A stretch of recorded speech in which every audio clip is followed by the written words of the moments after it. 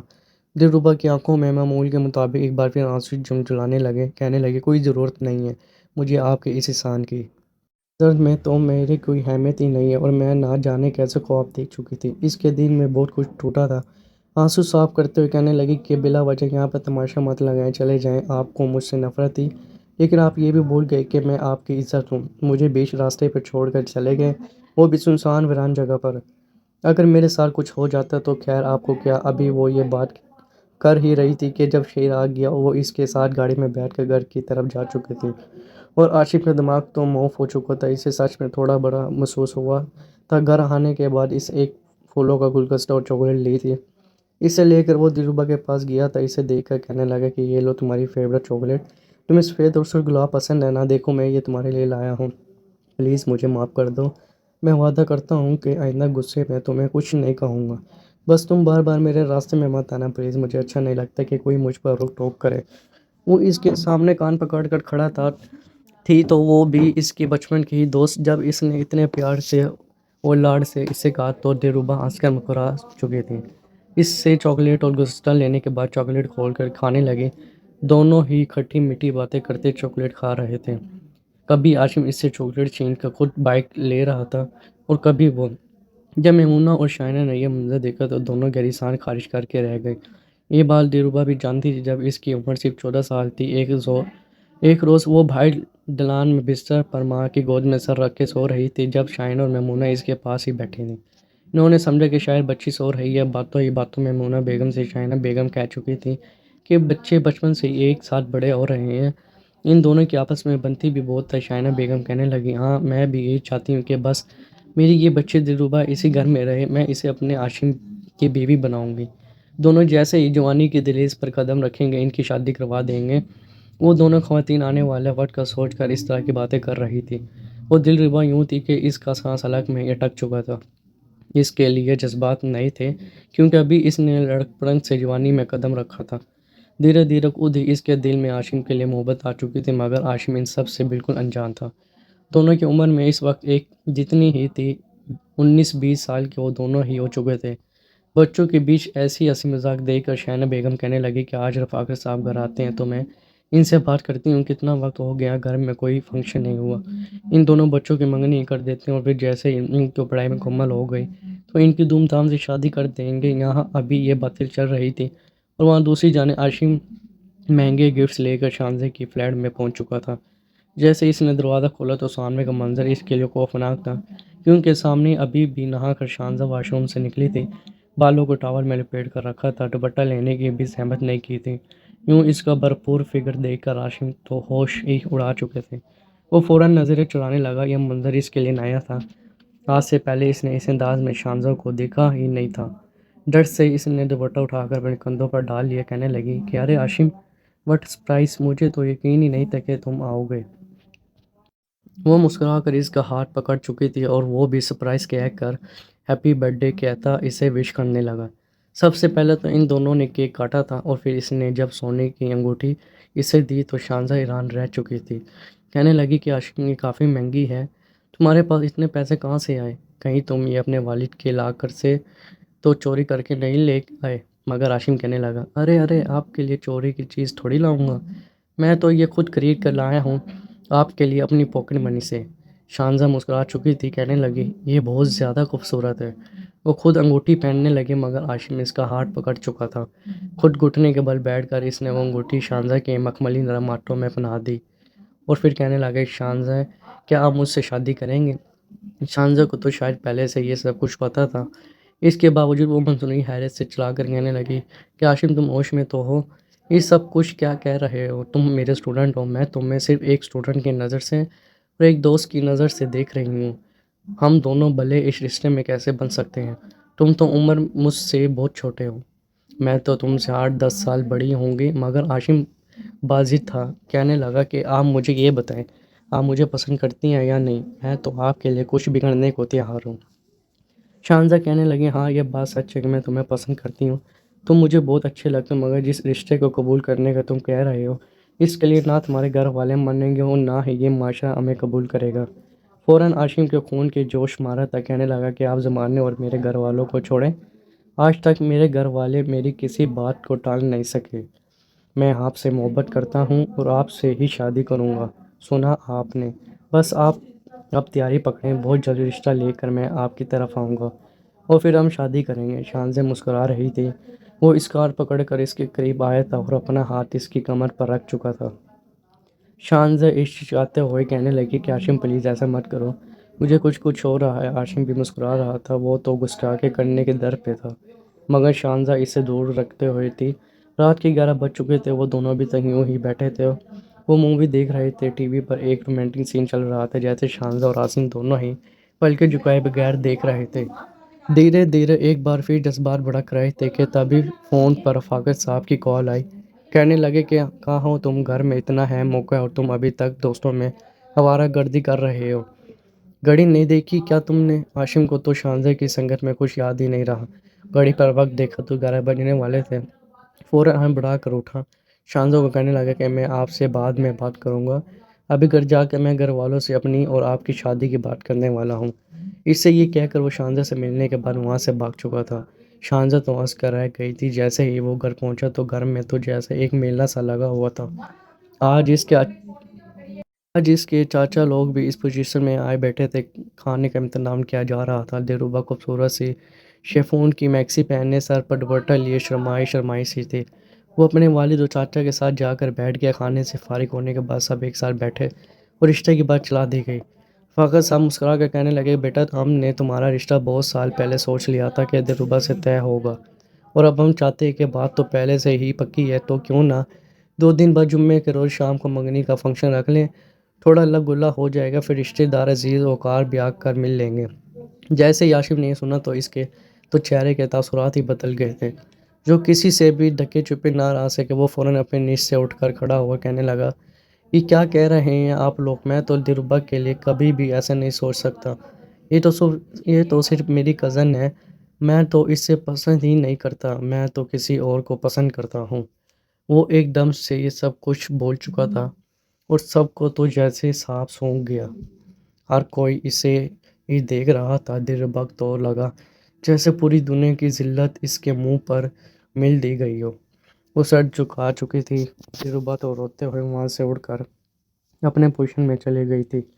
رفاقت صاحب کہنے لگے، کیا بکواس کر رہے ہو؟ شرم آنی چاہیے تمہیں، تمہارا رشتہ دلربا سے طے ہو چکا ہے۔ مگر وہ تو اس قدر باغی ہو چکا تھا کہ چلا کر کہنے لگا، مجھ سے پوچھا آپ نے کسی کی مرضی سے؟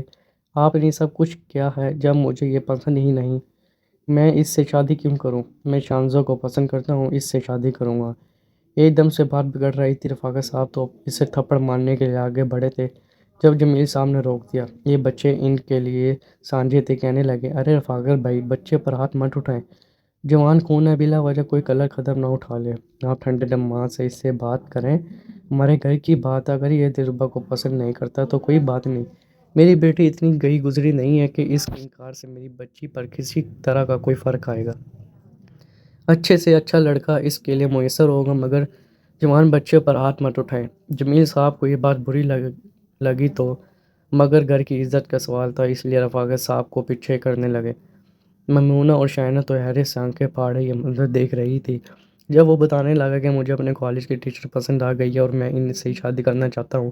جب عمر کا فرق پوچھا گیا تو وہ اس سے 8-10 سال بڑی تھی۔ وہ اپنے موبائل سے اس کی تصویر بھی دکھانے لگا۔ جیسے دیکھنے کے بعد تم شائنہ بیگم کا پارا ہائی ہو چکا تھا۔ بیٹے کو بالوں سے پکڑ کر 2 تھپڑ منہ پر مار کر کہنے لگی، یہ پسند یہ تمہیں بے شرم انسان، تمہاری ماں کی عمر کی ہے یہ۔ چلو تمہاری عمر کی ہوتی تو بات الگ تھی، میں تمہیں اس کے ساتھ بیاہ دوں، ہوش میں تو ہو تم، پورے خاندان میں ہم پر تو ہوگی۔ کیا یہ تمہاری عمر کی لڑکیاں نہیں رہی تھی جو اس عورت سے تمہاری شادی کروا دیں؟ یہ سب کچھ سن کر تو عاشم غصے میں آ چکا تھا۔ خبردار آپ نے شانزے کے بارے میں کچھ کہا تو میں اس سے محبت کرتا ہوں، اسی سے شادی کروں گا۔ رفاقت صاحب نے تو یہاں تک کہہ دیا کہ اگر تم نے دوبارہ اس لڑکی کا نام لیا تو میں تمہیں اپنی جائیداد سے آگ کر دوں گا۔ نکال دو اس لڑکی کا خیال اپنے دماغ سے۔ تم اس سے شادی نہیں کرو گے، مگر اپنے سارے گھر والوں سے رشتہ ختم کر کے وہ وہاں سے نکل آئے تاکہ میں آپ سب کو تو چھوڑ سکتا ہوں مگر شانزوں کو نہیں۔ اوپر والے پوشن میں اپنے کمرے کی کھڑکی سے یہ سارا منظر دلربا دیکھ رہی تھی۔ آنکھوں میں آنسو تھے۔ اس کی محبت کو تو جیسے عاشم پیروں تلے رونگ کر جا رہا تھا۔ اپنی بائک پر بیٹھنے لگا تو رفاقت صاحب نے اس سے بائک چھین لی۔ کہنے لگا کہ تم میرے ٹکڑوں پر ہی اب تک عیاشی کرتے رہے ہیں، اب تم میرے کسی چیز کو ہاتھ نہیں لگاؤ گے، دفع ہو جاؤ یہاں سے، اور اب دوبارہ کبھی اپنی شکل مت دکھانا۔ جیسے جیسے وہ اس سے دھکے دے کر نکال رہے تھے، دلربا پھوٹ پھوٹ کر رو رہی تھی۔ ایک آخری نظر عاشم نے اوپر کھڑکی کی طرف ڈالی تھی جہاں پر اسے روتا ہوا دلربا کا چہرہ نظر آیا تھا، مگر وہ اپنا رخ پھیر کر وہاں سے جا چکا تھا۔ غصے سے گھر کے باہر پڑے ہوئے کچردان کو اس نے لات ماری تھی، ان نظروں سے اوجھل ہو گیا۔ جیب میں جو پیسے تھے اس سے وہ ٹیکسی کر کے دوبارہ شانزہ کے گھر پہنچا تھا۔ وہ نائٹ سوٹ میں ملبوس اس وقت ویڈیو کال پر اپنی ایک دوست سے بات کر رہی تھی۔ دروازے پر دستک کی تو سامنے عاشم کو دیکھ کر وہ گھبرا سی گئی۔ کہنے لگی کہ عاشم تم یہاں خیریت تو ہے؟ تمہیں ہوا کیا ہے؟ تھپڑ کھا کے اس کے چہرے پر تو ویسے ہی سرخ نشان پڑے تھے۔ وہ اندر آ کر اسے سب کچھ بتانے لگا۔ کہنے لگا میں آپ کی خاطر اپنے پورے خاندان والوں کو چھوڑ آیا ہوں۔ اس دلربا پر میں نے آپ کو فوقیت دی ہے اور اب میں آپ سے نکاح کروں گا۔ شانزہ تھوڑی پریشان ہوئی، اسے سمجھانے لگی مگر عاشم بازی تھا۔ کہنے لگا کہ ہم خالی نکاح کریں گے، میں کوئی جاب ڈھونڈ لوں گا، پھر ہم دونوں ہنسی خوشی زندگی بتائیں گے۔ شانزہ بھی مان چکی تھی۔ کہنے لگی کہ میری جو سیلری ہے وہ اتنی ضرور ہے کہ ہم دونوں کا اچھا سے گزر ہو جائے گا۔ تم نے بہت اچھا فیصلہ کیا، میں اب تمہیں اپنی اتنی محبت دوں گی کہ تم سب کچھ بھول جاؤ گے۔ اگلے ہی روز وہ دونوں مسجد میں گئے تھے اور وہاں پر شانزے اور عاشم نے نکاح کر لیا تھا۔ نکاح کے بعد جب وہ گھر لوٹا تھا تو اس کے جذبات پہلے سے بھی زیادہ بڑھ چکے تھے، کیونکہ کم عمری سے ہی وہ لڑکے اور لڑکی کے بیچ ہونے والے تعلقات کے بارے میں جان چکا تھا۔ کچھ جذبات بھی کافی بڑھکے ہوئے تھے اور پھر شانزہ جیسی شیڈول جسم کی عورت اسے بطور بیوی مل چکی تھی۔ گھر آنے کے بعد اس نے شانزہ کو باہر لاؤنج میں اٹھایا تھا۔ کہنے لگا کہ اب تک کمرے میں نہیں آئیں گے جب تک میں نہیں کہوں گا۔ یہ کہہ کر وہ وہاں سے کمرے میں گیا۔ اپنے ساتھ جو ڈیکوریشن کا سامان لایا تھا اس نے اس سے کمرے کو سجانا شروع کر دیا۔ کینڈلز لا کے گلاب کے پھولوں سے خوبصورت طریقے سے پورے کمرے کو سجایا تھا۔ پھر وہ خود آگے بڑھ کر آنکھیں بند کر کے شانزہ کو کمرے میں لایا تھا۔ کمرے میں آتے ہی شانزہ تو بالکل رات رہ چکی تھی۔ اگلے ہی پل بغیر دیر کیے عاشم جو کب سے ترس رہا تھا شانزہ کو اپنی بہوں میں بھر گیا اور اسے اپنے ساتھ بیچ کر کہنے لگا کہ پتہ نہیں کب سے میں ان لمحات کا انتظار کر رہا تھا کہ جب میں اور آپ ایک ہو جائیں۔ آخر میں نے آپ کو ہی پا لیا اور آج رات ہم دونوں ایک دوسرے میں بالکل کھو جائیں گے۔ شانزہ بھی اس کا پورا ساتھ دے رہی تھی۔ وہ اسے بستر پہ لے آیا اور پھر بالکل پاگلوں کی طرح وہ شانزہ پر شدتیں لٹانے لگا۔ شانزہ بھی اس کا پورا ساتھ دے رہی تھی۔ جب وہ اس کے قریب آیا، چونکہ پہلی بار تھا تو تھوڑا جھجک بھی رہا تھا، وہ تو یہ بھی محسوس کر ہی نہ پائے کہ جس عورت پہ وہ اپنا تن من دھن گو چکا ہے اور اس عورت کی خاطر پہ خاندان والوں کو چھوڑ کر آیا ہے، وہ پاک دامن ہے بھی یا نہیں۔ اس سے پہلے کیا وہ کسی مرد کے قریب آئی تھی یا وہ اس کی زندگی میں آنے والا پہلا مرد تھا؟ پوری رات وہ اس کے ساتھ یہ راہ یادگار بناتا رہا اور اگلی صبح جب اس کی آنکھ کھلی تو شانزہ فریش ہو کر ناشتہ بھی بنا چکی تھی۔ وہ انگڑائی لے کر اٹھا تو کہنے لگا کہ کیا مست نیند آئی تھی یار، ابھی بھی اس قدر سکون ہے کہ جی چاہتا ہے کہ بس سویا ہی رہوں، مگر شانزہ اپنے گلے بال اس کے چہرے پر مار کر کہنے لگی کہ ارے میرے سرکار اٹھ جاؤ، ناشتہ کر لو۔ وہ کہنے لگا کہ ارے موڈ ہی نہیں ہے، دل کر رہا ہے کہ ایک بار پھر تمہیں اپنی باہوں میں بھر لوں اور رات والا پروسیس دوبارہ سے دہرانا شروع کر دوں۔ مجھے تو کل رات کے بعد آپ سے اور زیادہ محبت ہو چکی ہے۔ جبکہ شانزد تو شرما ہی چکی تھی۔ شادی کو 20 دن گزر چکے تھے اور ان 20 دنوں میں کوئی ایسی رات نہیں تھی جب دونوں نے یادگار نہ بنائی ہو۔ ایک شام شانزہ اسے کہنے لگی کہ آج میری کچھ سہیلیاں مجھ سے ملنے کے لیے آ رہی ہیں، تو تم اس سفید رنگ کا کاٹن کا سوٹ پہن لو، اس پر وہ باسکٹ بھی وہ تم پر بہت جچتی ہے، کھانے کا پروگرام گھر پر ہی ہے تو تم میری ہیلپ کرو گے۔ وہ تو کب سے تیار تھا، دونوں نے مل کر کھانا تیار کیا تھا اور پھر ان کے آنے سے پہلے تیار ہو چکے تھے۔ کچھ دیر بعد دروازے پر دستک ہوئی تو شاہزادہ دروازے کھولنے گئی تو دیکھتے ہی دیکھتے 4 لڑکیاں اندر داخل ہوئی تھیں۔ پل کو تو انہیں دیکھ کر ہاشم کے کانوں سے دھواں نکلنے لگا تھا۔ وہ سب کی سبھی کافی بھرپور جسم رکھنے والی صحت مند لڑکیاں تھیں۔ اوپر سے انہوں نے جو قمیض اور ٹراؤزر پہن رکھے تھے وہ کافی چست تھے۔ کسی نے تو پنڈیلے تک آٹا ٹراؤزر پہن رکھا تھا اور کسی نے سلیولیس شرٹ پہن رکھی تھی۔ بال کھلے تھے، پھر ان کے باریک نگر شرم کے مارے تو ہاشم اپنا سر جھکا گیا۔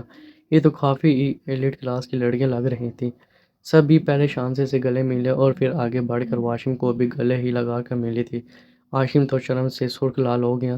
کچن میں جا کر بیوی سے کہنے لگا یہ سب کچھ کیا ہے، یہ ایسے کیوں مل رہی تھی، مجھے تو اتنا عجیب لگ رہا تھا۔ وہ کہنے لگی کہ ارے میری جان، شرمانے کی کیا بات ہے، یہ لوگ میری سہیلیاں ہیں، سب کچھ کا من ہے چلتا ہے، چلو شاباش آؤ بیٹھو۔ وہ 5 لڑکیاں تھیں اور ان میں سے ایک ہاشم۔ اسے عجیب سی گھبراہٹ اور تناؤ سا محسوس ہو رہا تھا۔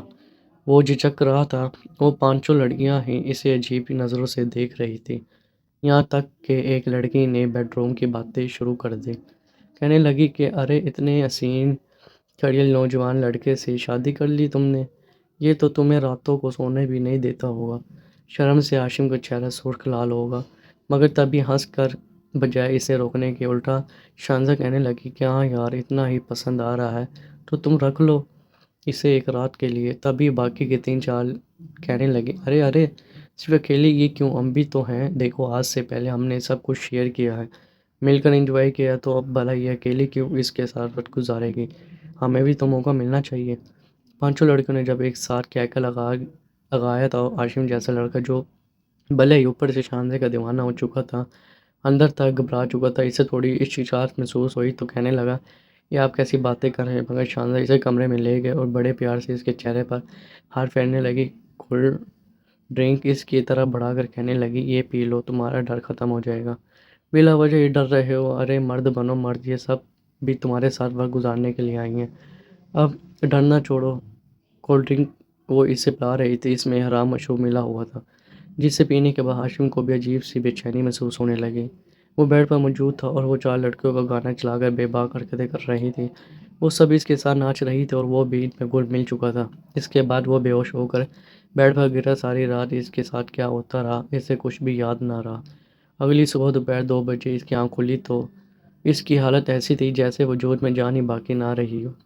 بے حد کمزوری محسوس کر رہا تھا، اٹھ کر بیٹھا، شانزہ کو آواز دی، کہنے لگا کہ شانزہ کہاں ہو یار، پانی لا کر دو، میرا سر دکھ رہا ہے، میرا پورا بدن دکھ رہا ہے، کیا میں سیڑھیوں سے گر گیا ہوں؟ شانزہ کمرے میں آئی تو مسکرا کر اسے لیمو پانی دینے لگی، کہنے لگی کہ ارے کچھ نہیں ہوا، بس رات کو تم نے انجوائے کیا ہے نا، اس لیے تمہاری یہ حالت ہو گئی ہے۔ لیمو پانی پینے کے بعد اس نے دوائی لی تھی، طبیعت کچھ بہتر ہوئی تو کہنے لگا کہ کل رات کیا ہوا تھا میرے ساتھ، مجھے اتنی کمزوری کیوں محسوس ہو رہی ہے؟ مسکرا کر شانزہ اسے سب کچھ حرف بہ حرف بتانے لگی تھی کہ کس طرح وہ نہ صرف شانزہ کے ساتھ بلکہ اس کی سہیلیوں کے ساتھ بھی اچھا خاصا وقت گزار چکا ہے۔ ہاشم کے تو ہوش اڑ چکے تھے، کہنے لگا کہ کیا یہ بکواس کر رہی ہو، دماغ ہے ٹھیک ہے تمہارا، شوہر ہوں میں تمہارا، تم ایسا کیسے کر سکتی ہو، شرم نہیں آتی تم لوگوں کو؟ شانزہ ہنس کر کہنے لگی میں کون سا پہلی بار یہ سب کچھ کر رہی ہوں، تم سے تو پہلی میں 2 بار شادی کر چکی ہوں، میں اور میری سہیلیاں ایسے ہی کرتی ہیں، ہمارے لیے تو یہ ایک عام سی بات ہے، اگر کوئی ایسے ہی اچھا مرغا مل جائے تو ٹھیک، ورنہ نکاح کر کے ہم سب مل کر انجوائے کرتی ہیں۔ یہ سب سن کر ہاشم کو لگا جیسے پوری دنیا اس پر ہنس رہی ہو۔ وہ سر پکڑ کر بیٹھ چکا تھا، کہنے لگا تم مجھ سے عمر میں بڑی تھی، میں نے تم سے اس لیے شادی کی کیونکہ میں تمہیں پسند کرتا تھا،